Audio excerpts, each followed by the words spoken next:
What's going on, everybody? Welcome to the video. I hope you're having a fantastic day. Today I am here with the all-new 2026 Subaru Forester Wilderness. See, the 2025 last year was still from the previous generation, but now the current generation Subaru Forester, this is the first year for the Wilderness trim. And Subaru has loaned me this Forester Wilderness to keep for an entire week so that I can give you guys the most thorough review possible. Little bit of background on the Forester Wilderness. It is trim level number 4 out of 6. And this one is the off-roading variant if you're not familiar with the lineup. We have a special suspension with a lift kit that gives 9.3 inches of ground clearance. This is also riding on all-terrain tires. And of course we have Subaru's symmetrical all-wheel drive system. And the Wilderness trim also gives us a dual function X mode, which I will talk about in a bit. But anyway, let's get into it, starting off with the ride quality. Most modern Subarus that I've driven drive very smooth. This one is no different. But we do have plenty of cushion thanks to these really beefy all-terrain tires. These are Yokohama Geolander 235 on the width with a 60 series sidewall, so that's a pretty beefy sidewall, and we're riding on 17-inch alloy wheels. Higher trim levels of the Forester do ride on a bigger wheel, so one could argue that this one actually rides a bit smoother, but we are on all-terrain tires, which can be a little bit stiff. But I do think these tires, they do a good job at isolating vibration. They are a little bit noisy in terms of like harmonic noise, especially out on the highway, on like bridge transitions, or anywhere it goes from asphalt to concrete. But as I said, we do have a special suspension just for the Wilderness trim. The setup is struts in the front and double wishbone in the rear. Vehicles with off-road specific tuned suspensions, they tend to ride very soft. So there's a little bit of extra play in the suspension to articulate when off-roading. Obviously, if you're driving out on very uneven terrain, the suspension does require more flexibility. So next, let's talk about powertrain and fuel economy. We have a 2.5 liter 4-cylinder boxer engine, as Subarus are known for. This one is naturally aspirated, no turbo. It puts out 180 horsepower and 178 pound-feet of torque, and that is paired with a CVT. Seems like Subaru really loves their CVTs. However, unfortunately, I don't love them so much, and more on that later. And of course, as I mentioned before, this features Subaru's famous symmetrical all-wheel drive system. And as far as fuel economy, we get a combined 26 miles per gallon, 24 city, 28 highway. Now, for a small SUV that's pretty low in power, sub 200 horsepower and torque, and having a CVT, to me that fuel economy isn't that impressive. Sure, you can factor in the all-wheel drive component that does make the MPGs take a hit, but this isn't a very powerful powertrain. CVTs are also supposed to make it more fuel efficient. We have a 16.6 gallon tank, and this can do up to 464 miles of range on a full tank.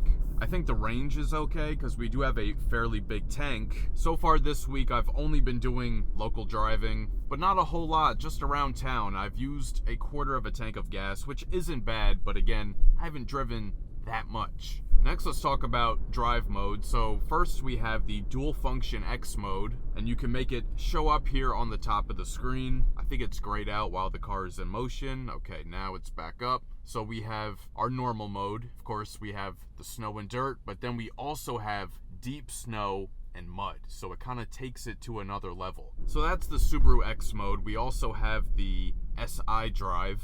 So we have intelligent, which is kind of like eco. It's the slowest setting and maximizes the efficiency of the CVT.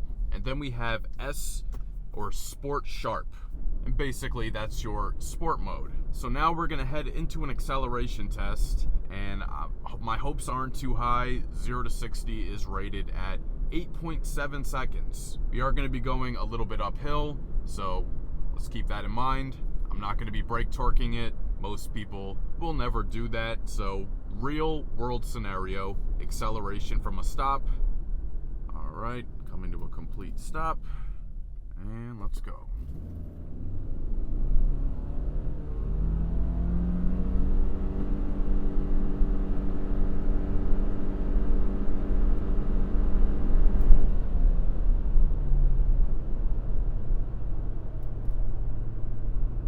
You know, I do have to say, fairly responsive off the line. You know, with this being a naturally aspirated engine, we don't have any turbo lag. I'm sure if this had a turbo, it would probably lag a little bit.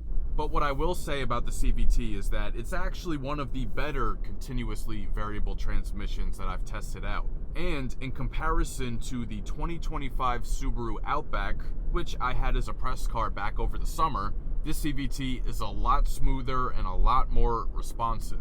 I had a lot of complaints about the CVT in the 25 Outback. At times, rather unresponsive. Sometimes you just put your foot down and it kind of just stalls for a second or two. Very unlinear power delivery, but that is not the case with this CVT.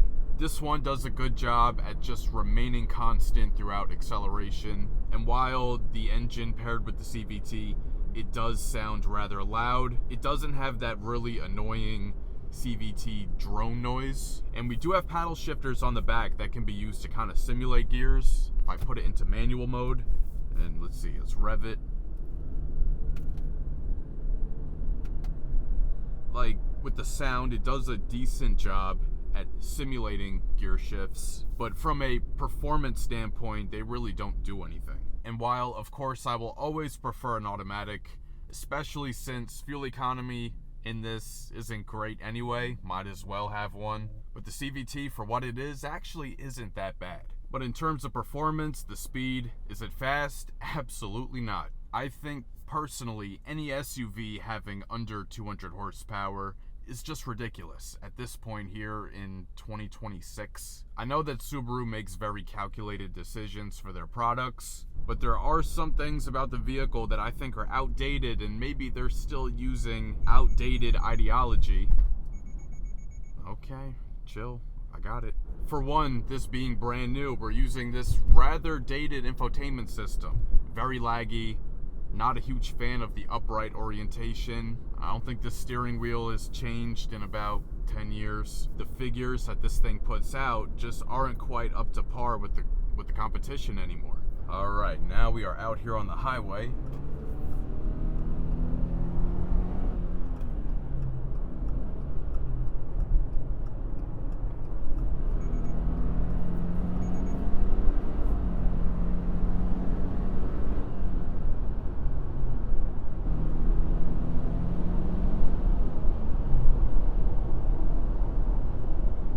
So again, expectations, they're not high. We also have a good amount of road noise as well as wind noise coming from the tops of the windows.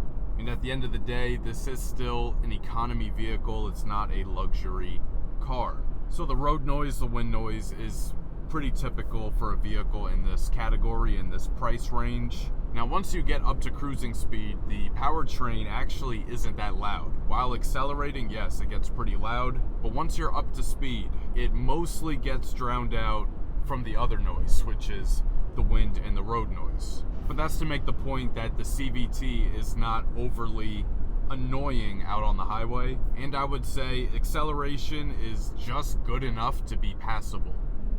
There's the mall exit and wide open. All right.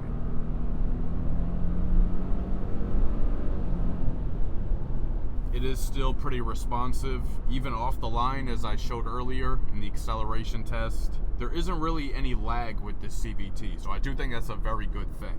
But there's really no issue when it comes to needing to pass people. So if your idea of Subaru CVTs are some of their older CVTs like the one in the Outback, this one feels a lot different. All right, so now it is time to test out the adaptive cruise control system using Subaru's EyeSight. So first thing we want to do is make sure that lane keep assist is on. That's the bottom right button right here with the little steering wheel. So the button to set our speed is top right. So that gets the system ready. You see it says ready up there. We hit the steering wheel icon to make sure lane keep assist is on, and then we hit the little down right here where it says set to set it. So we are set at, let's see, 49 miles an hour. We're gonna up that a bit, but it looks like we're about to hit traffic further up, so that won't really matter. I have the car distance, See, it's giving me the message to keep your hands on the wheel. You have different car lengths. Well, that's kind of the reference they use, car length. So we have it set at 1. So this is like the shortest distance between us and the car in front. If you set it higher, then it'll set you further back from the car in front. Okay, good job with braking. Left signal going right. Cool. And it's not accelerating too quickly or jolting. Once it opens up after that, I do need to change lanes here. All right. Okay, now we're back to active.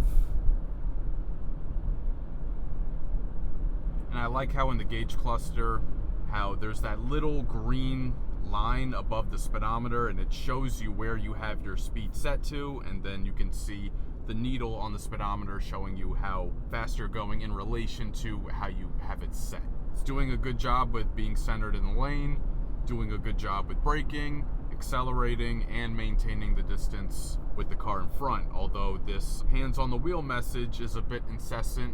It's coming up like every, I don't know, 15 seconds. So the Subaru EyeSight system, I think it works very well.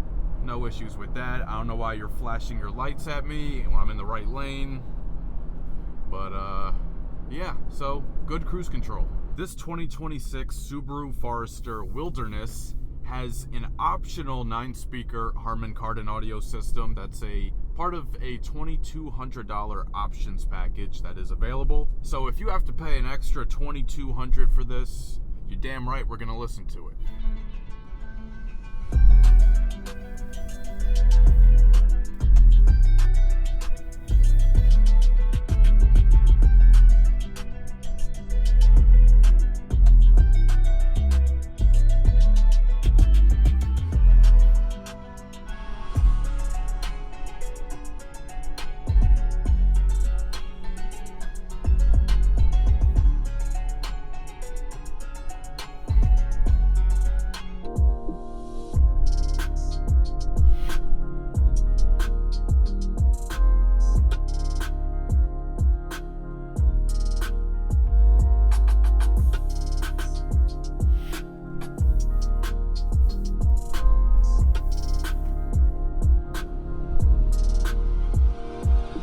So the question is it worth $2,200?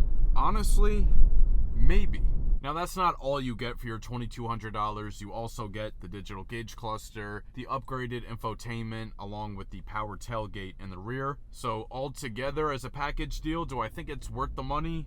I'm gonna say yes. But anyway, back to the audio system. I think it sounds really good for only having 9 speakers. I mean, sure, it's an SUV, it's a small SUV, but I'd still say 9 speakers for an SUV is kind of on the smaller side. I think it puts out a good amount of power. It's a little bit bass heavy, so you could turn down the bass a notch or two. Sound quality is pretty good, and the main thing for me is that it can go really loud without losing any fidelity or any sound quality. It is a stark difference from the Harman Kardon audio systems that I've listened to in Kias. In fact, I had a Kia Telluride last week, and other Kia Harman Kardon audio systems I've listened to, they get weird compression at higher volumes. They really overall can't even go that loud. And there's a slight hollowness to the sound. Here, that's not the case whatsoever. It's full, rich sound.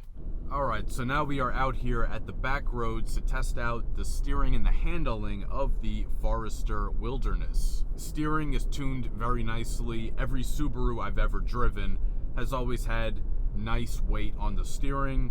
They do have that heritage of racing in their DNA, and I think this is one of the areas where you can kind of tell that. Good weight to it. I have it in just the regular drive mode, and there's really nice weight to the steering.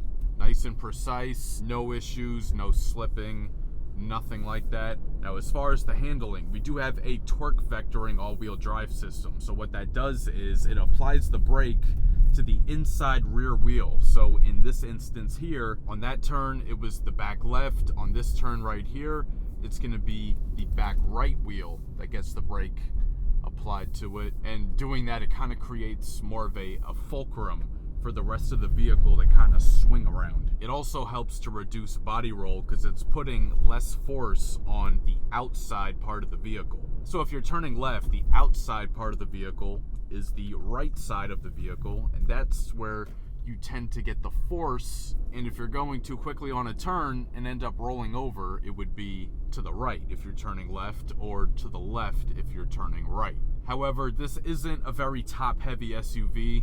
It does ride a lot like a sedan, even though we still have that 9.3 inches of ground clearance. Also, something I didn't mention earlier is that visibility out of here is fantastic. The dashboard sits kind of on the low side, so you have like a really tall view of the outside, and even like the side windows, they feel very tall in comparison to, you know, other vehicles, you know, just like what I'm used to. And as far as responsiveness and quickness of the steering, I'd say that's pretty quick to respond. So the MSRP of this 2026 Subaru Forester Wilderness, with all its options, is $42,035. Now, even though I'm not a huge fan of the powertrain or this infotainment, I do think you get a lot of value for your money. You get a reliable vehicle, a very safe vehicle. Subarus are among the safest vehicles on the road. You get something that's okay on gas, not great, but okay. But you also get a very capable vehicle, especially you know, with this being the off-road oriented trim level, you get that extra off-road capability. But even if you get a different trim level of the Subaru Forester, it's still going to be somewhat capable, and especially if you live in climates that get a lot of snow. Subaru vehicles with their all-wheel drive systems, they typically do really well in the snow. So that's all I got. A huge thank you to Subaru for sending out this Forester for me to keep for an entire week. So please let me know your thoughts on the all-new 2026 Forester Wilderness down in the comments. If you enjoyed this video, please share with a friend and subscribe. It'll really help the channel grow. Hit the notification bell so you don't miss any new videos. And be sure to follow at Optical Automotive on TikTok and Instagram, and check out the page on Facebook. Thank you so much for watching, and I'll catch you guys later.